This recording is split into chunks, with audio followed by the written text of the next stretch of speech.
గురుకుల పాఠశాలల్లో మెరుగైన సౌకర్యాలు కల్పించేందుకు రాష్ట్ర ప్రభుత్వం కృషి చేస్తోందని ప్రభుత్వ విప్ ఎమ్మెల్యే అడ్లూరి లక్ష్మణ్ కుమార్ అన్నారు.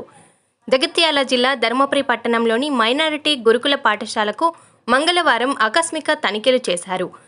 పాఠశాలలో అందుతున్న బోధన, మెస్, ఇతర సౌకర్యాలపై అడిగి తెలుసుకున్నారు. ఈ సందర్భంగా ప్రభుత్వ విప్ లక్ష్మణ్ కుమార్ మాట్లాడుతూ, రాబోయే రోజుల్లో అద్దె భవనాల్లో ఉన్న గురుకుల పాఠశాలలను పక్కా భవనాల్లోకి మార్చేలా ప్రభుత్వం దృష్టికి తీసుకువెళ్తానని హామీ ఇచ్చారు.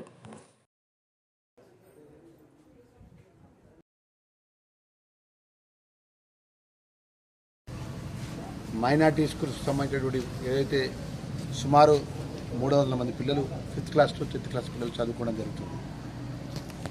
ఏదైతే ప్రభుత్వం మరి పెద్ద ఎత్తున గురుకుల పాఠశాలలు కానీ మైనార్టీ పాఠశాలలు కానీ మంచి చదువునియాలని చెప్పేసి క్వాలిఫైడ్ టీచర్స్ ద్వారా బోధన జరుగుతుంది. దానిలో భాగంగా ఈరోజు సంబంధించినటువంటి కొంతమంది టీచర్స్ను పిల్లల్ని కూడా కలవడం జరిగింది.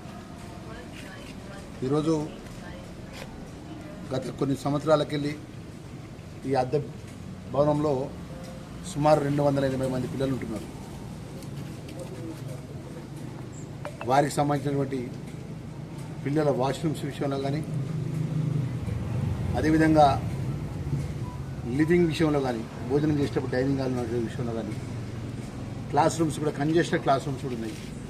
మరి ఇవన్నీ దృష్టిలో పెట్టుకొని రాబోయే రోజుల్లో ఈ శాఖకు సంబంధించిన మంత్రివర్యులకు, అదేవిధంగా శాఖకు సంబంధించిన అధికారులతో మాట్లాడి ధర్మపురి ప్రాంతంలో ఉన్నటువంటి మైనార్టీ గురుకుల పాఠశాల కానీ, కస్తూరిబా పాఠశాల కానీ, మోడల్ స్కూల్స్ కానీ, అదేవిధంగా సోషల్ వెల్ఫేర్ స్కూల్స్ కానీ, మా జ్యోతిరావు పూలే స్కూల్స్ సంబంధించినటువంటి పక్కా బిల్డింగ్స్ తీసుకొచ్చే విధంగా మా శాసనసభ్యుడిగా, ప్రభుత్వ విప్పుగా, ఇక్కడున్న ప్రజల అభిమానంతో ఆ దేవుడు లక్ష్మణస్వామి దయతో నా బాధ్యత నిర్వర్తిస్తానే విషయాన్ని కూడా తెలియజేసుకుంటూ, గతంలో మొన్నటి వరకు గత 7 నెలల వరకు ఇక్కడున్న మాజీ ప్రజాప్రతినిధి, ఈ శాఖ మంత్రిగా ఉన్నటువంటి మాజీ మంత్రిగా ఉన్నటువంటి ఈశ్వరుడే ఇక్కడ ప్రాతినిధ్యం చేసిండు. మరి ఇంతమంది పిల్లలు పెద్ద ఎత్తున పిల్లలు చదువుకుంటున్నారు. శ్రద్ధతోని ఉన్నతమైన స్థాయిలో వెళ్ళే విధంగా పిల్లలు కష్టపడుతున్నారు.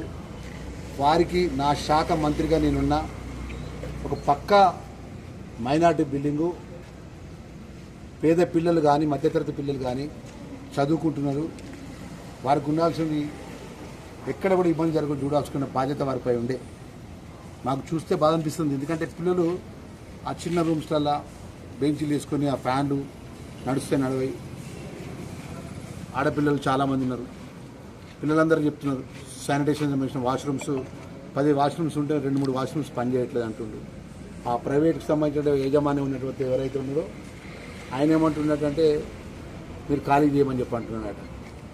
మరి ఈ విధమైన పరిస్థితి తీసుకురాకుండా 10 సంవత్సరాల రాజ్యంలో ఉన్నటువంటి ఏవైతే ప్రజాప్రతినిధులు పిల్లల భవిష్యత్తు కోసం ఇక్కడ మైనార్టీ కళాశాల యొక్క పక్కా హాస్టల్ బిల్డింగ్ ఏర్పాటు చేసేవలో కానీ, సోషల్ వెల్ఫేర్ డిపార్ట్మెంట్కి సంబంధించిన పక్కా బిల్డింగ్ ఏర్పాటు చేసేవలో కానీ, జ్యోతిరావు పూలే, మహాత్మారావు జ్యోతిరావు పూలేకి సంబంధించిన బిల్డింగ్స్ అన్నీ కూడా పిల్లలకు ఉన్నతమైన చదువులు ఇచ్చినటువంటి దేవాలయాలైనటువంటి ప్రభుత్వం నడిపించేటువంటి స్కూల్స్ కానీ, మరి ఈ విధంగా వీటి మీద ఒక పెద్ద ఎత్తున రివ్యూ పెట్టి, శ్రద్ధ పెట్టి సంబంధించిన అధికారులను తీసుకొచ్చి రాష్ట్రంలో క్యాబినెట్ మంత్రి హోదాలో పనిచేసినటువంటి మరి వారు ఎందుకు పట్టించుకోలేదో నాకు అర్థం కాదు. కానీ నేను బాధ్యత గల ఒక శాసనసభ్యుడిగా, ప్రభుత్వ విప్పుగా ఇక్కడున్న పిల్లలకు ఎవరికి కూడా ఇబ్బంది జరగకుండా నెలకు రాబోయే కాలంలో పక్కా బిల్డింగ్ ఏర్పాటు చేసే విధంగా నా బాధ్యత పరంగా ముఖ్యమంత్రి దృష్టికి తీసుకుని ఒక సంవత్సర కాలం లోపల ఈ ప్రాంతానికి సంబంధించినటువంటి ఏదైతే గురుకుల స్కూల్స్ ఉన్నాయో అన్నిటి కూడా పక్కా బిల్డింగ్ తీసుకొస్తాననే విషయాన్ని కూడా మనవి చేసుకుంటూ